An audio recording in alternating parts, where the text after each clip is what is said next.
Hello Ram Ram. बेबे मैं गीता का 7वां अध्याय सुनूंगी, ध्यान से सुनियो और सुनया करो बेबे। और तो तुम उल्टी सीधी सुन लो और ये गीता के पाठ सुनया करो। मोक्ष की प्राप्ति हो, पितरान मुक्ति मिला। सुनियो ध्यान से। अर्जुन ने पूछा, हे श्री कृष्ण, जो शास्त्र विधि को छोड़कर श्रद्धा के साथ पूजन करते हैं उनकी निष्ठा किस प्रकार की है, सात्विकी या राजसी अथवा तामसी? श्री कृष्ण जी बोले, प्राणियों के स्वभाव से ही सात्विकी, राजसी, तामसी तीन प्रकार की श्रद्धा है। सो सुन हे अर्जुन, सबकी श्रद्धा अपनी प्रकृति के अनुसार होती है। पुरुष श्रद्धामयी हैं, जिनको जैसी श्रद्धा होती है वैसा ही होता है। सात्विक पुरुष देवताओं को पूजते हैं, रजोगुणी यक्ष राक्षसों को पूजते हैं और तामसी जन भूतों प्रेतों को पूजते हैं। जो लोग कपट, अहंकार, काम, विषय, अनुराग, आग्रह युक्त, शास्त्र में न कहा हुआ उग्र तप करते हैं, मूर्खता से न केवल अपने शरीर आत्मा को बल्कि मुझे भी कष्ट देते हैं, उन्हें निश्चय पूर्वक आसुरी जानिए। प्रत्येक को 3 प्रकार के आहार प्रिय है। उसी तरह यज्ञ, तप और दान भी 3 प्रकार के हैं, जिनके भेद सुनिए। आयु, सत्व, बल, आरोग्य, सुख और प्रीति बढ़ाने वाले, रस घृत युक्त, पोषक और आनंददायक आहार सात्विक प्रिय है। कड़वे, खट्टे, नमकीन, तीखे, रूखे, चरपरे तथा दुख, शोक और रोग जनक भोजन राक्षसी लोगों को प्रिय है। पहरों का रखा हुआ अनिरस, दुर्गंध युक्त, बासी, उच्छिष्ट, अपवित्र भोजन तामसी लोगों को अच्छा लगता है। यह करना ही है, ऐसा मन को दृढ़ करके फल की इच्छा बिना विधि पूर्वक जो किया जाता है वही सात्विक है। हे भारत, श्रेष्ठ फल की कामना से लोक दिखावे के लिए जो यज्ञ किया जाता है उसे राजस जानो। शास्त्र की विधि से हीन, अनुदान रहित, मंत्रहीन और बिना श्रद्धा के किया हुआ यज्ञ तामस कहलाता है। देवता, द्विज और विद्वान इसका पूजन पवित्रता, सरलता, ब्रह्मचार्य, हिंसा का आचरण करना, शारीरिक तप, जिस वाक्य से किसी का दिल न दुखे, सत्य, प्रिय, हितकारी भाषण, स्वाध्याय का अभ्यास, वाचिक तप है। मन की प्रसन्नता, चित्त की शांति, मौन, आत्म निग्रह, निष्कपट रहना, यह मानसिक तप है।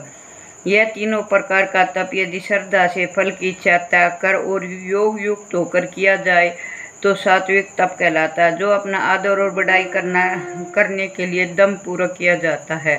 यह अनर्थ्य और अक्षणिक तप राजस है, जो दुराग्रह से आत्मा को कष्ट देकर तथा दूसरे के नाश के लिए किया जाए उसे तामस तप कहते हैं। फल की इच्छा त्याग, उत्तम बुद्धि से उत्तम स्थान, सत्य पात्र के बदले में कोई वस्तु लेने की इच्छा बिना दिया जाता है उसे सात्विक दान कहते हैं। जो दान प्रत्युपकार अथवा किसी फल की इच्छा से क्लेश पूर्वक किया जाता है उसे राजस दान कहते हैं। अयोग्य समय में अयोग्य पुरुष की असत्कार और निरादर के साथ जो दान किया जाता है उसे तामस दान कहते हैं। ओम तत्सत, ये 3 ब्रह्मा के नाम हैं। इन्हीं से आदिकाल में ब्रह्मांड, यज्ञ और वेद बनी हैं। इसी से ज्ञानी पुरुष यज्ञ, दान और तप आदि शास्त्रोक्त क्रियाएं ओंकार उच्चारण के साथ करते हैं। मुमुक्षु जन फल की इच्छा न करके सत शब्द का उच्चारण कर यज्ञ, तप और दान करते हैं। हे अर्जुन, सत्य और शब्द का उच्चारण सद्भाव और साधुभाव से किया जाता है तथा मंगलादि ववाहादिक कर्म भी सत्य कहलाते हैं। हे पारस, श्रद्धा से रहित दान, तप और अन्य कर्म जो किए जाते हैं वे असत कहलाते हैं। वह न इस लोक में न परलोक में हितकारी है। ये था 17वां अध्याय। 20 का मामले सुना। श्री भगवान बोले, मंडलिक नामक देश में दुशासन नाम का एक राजा था। एक राजा किसी दूसरे देश का था। जिन्होंने आपस में शर्त बांधी थी कि हम हाथी लड़ाएंगे, जिसका भी हाथी जीतेगा वही इस धन को लेगा। तब दूसरे राजा का हाथी जीता, दुशासन का हाथी हारा। कुछ दिन पीछे हाथी मर गया तो बड़ी चिंता हुई। एक धन गया और दूसरा हाथी भी गया। तीसरे लोगों की हंसी भी हुई, इससे निंदा भी हुई। इसी चिंता में राजा भी मर गया। यमदूत पकड़कर धर्मराज के पास ले गए। धर्मराज ने हुक्म दिया, यह हाथी के मुंह में मरा है, इसको हाथी की ही योनि दो। हे लक्ष्मी, राजा दुशासन संगलद्वीप में जाकर हाथी हुआ। वहाँ उस राजा के बहुत से हाथी थे, जिनमें वह भी था। उसे पिछले जन्म की बात याद थी। मन में बारंबार पछता रहा था कि मैं पिछले जन्म में राजा था और अब हाथी हुआ हूँ। बहुत रुदन करे, ना खावे ना पीवे, और इतने में एक साधु आया जिसने राजा का एक श्लोक सुनाया। राजा बड़ा प्रसन्न हुआ और बोला, हे संत, कुछ मांगो।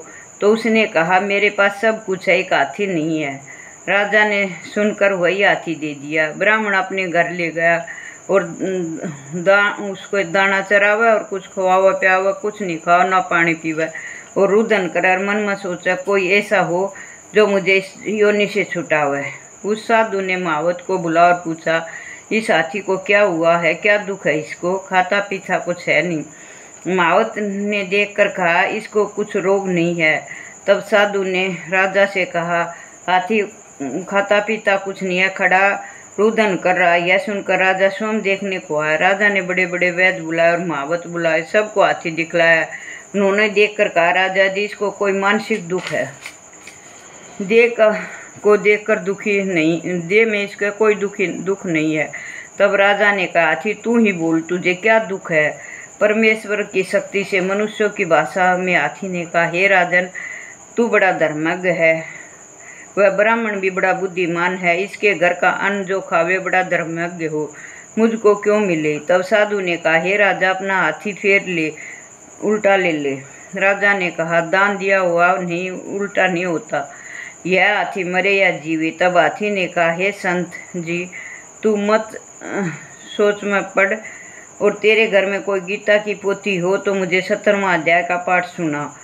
तब उस साधु ने ऐसा ही किया। हे लक्ष्मी, 17वां अध्याय सुनते ही तत्काल हाथी की देह छुटी और छुटकी और देव पाकर बैंकुट को गया। जो 17वां अध्याय सुनता है, पढ़ता है, उसके सब कष्ट दूर हो जाते हैं और हाथी की तरह देव पाकर बैंकुट धाम को जाते हैं।